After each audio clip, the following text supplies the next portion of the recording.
Chers compatriotes, chers amis du Cameroun, le régime dictatorial de Paul Barthélémy Biya a décidé le 9 février 2020 d'organiser une nouvelle mascarade électorale.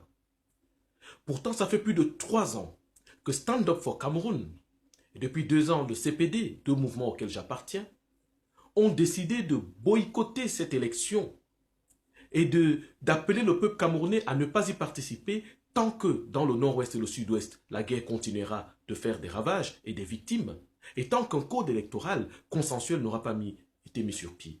C'est ce que nous appelons la transition politique. La transition politique, c'est la refondation du pays. C'est la pacification du pays par un véritable dialogue national inclusif. C'est la mise sur pied de véritables institutions démocratiques qui vont mener donc à des élections qui enfin ne seront pas contestables. Voilà les préalables avant toute nouvelle élection.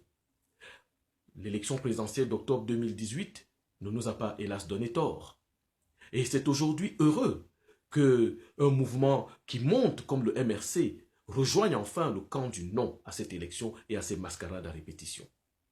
Mais il ne faut pas seulement boycotter et rester à la maison pour le code électoral. Il faut aller plus loin. Il faut se battre pour la transition politique. C'est important de transformer le 9 février en un jour où enfin et véritablement un vrai dialogue national peut avoir lieu, inclusif, qui sera le début d'un processus de transition.